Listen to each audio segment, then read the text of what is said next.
Seconds, that's all it takes for a train to come off the tracks.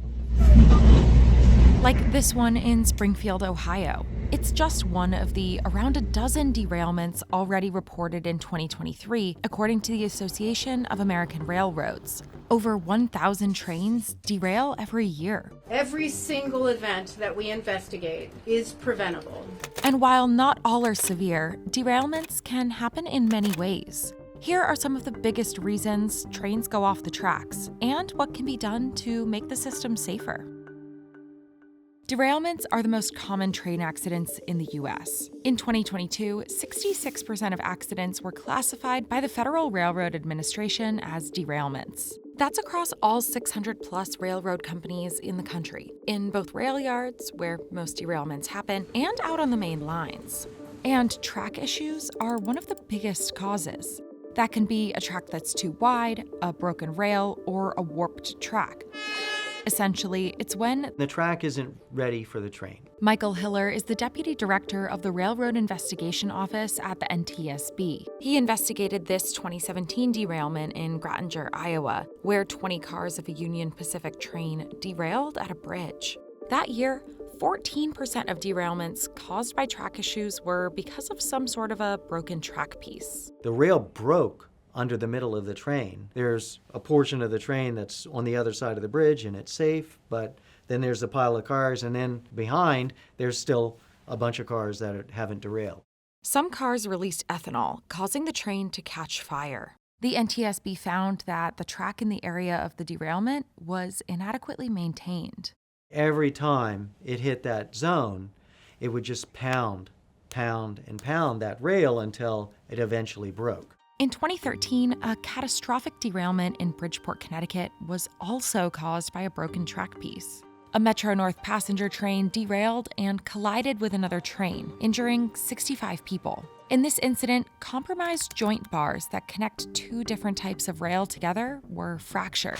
Once that joint bar is broken, there's no longer a structure able to support the safe movement of a train. In both cases, the NTSB made recommendations emphasizing track maintenance and inspection, but it's ultimately up to the railroads to implement them. In response, Metro-North updated its inspection protocol and says it continues to maintain a robust track inspection program.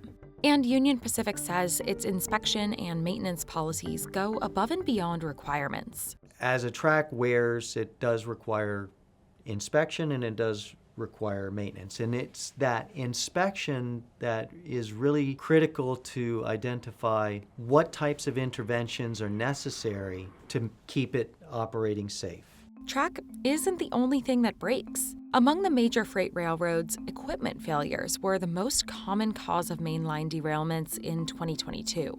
That was the case in the February derailment in East Palestine, Ohio.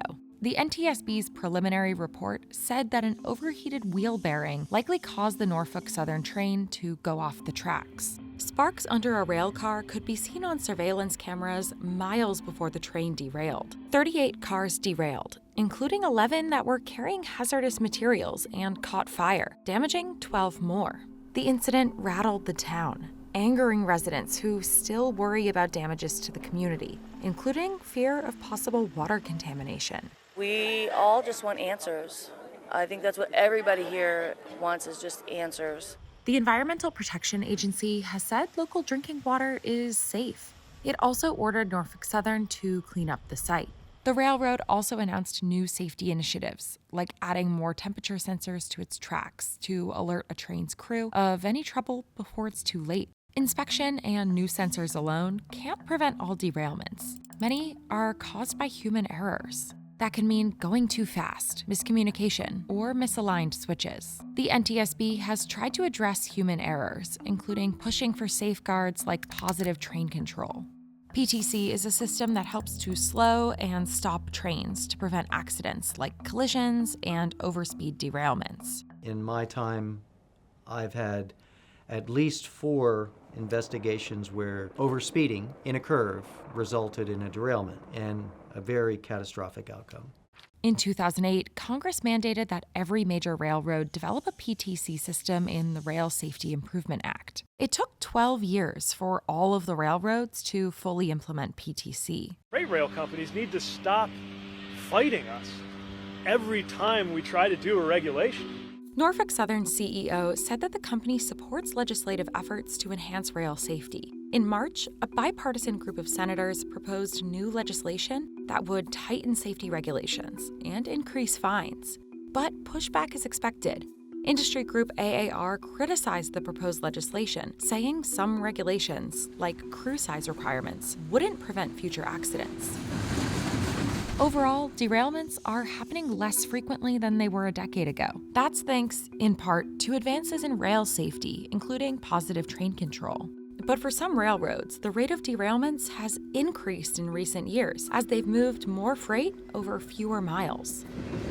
Still, compared to other modes of transportation, Train travel is very safe. If you compare highway versus rail, the loss of life is a lot greater on the highway side versus rail. Hiller thinks there can be more improvements when it comes to rail safety. You have to have good maintenance, you have to have good training, you have to have good organizations that really embrace safety as part of its culture. It's achievable, but it's going to take a lot of work.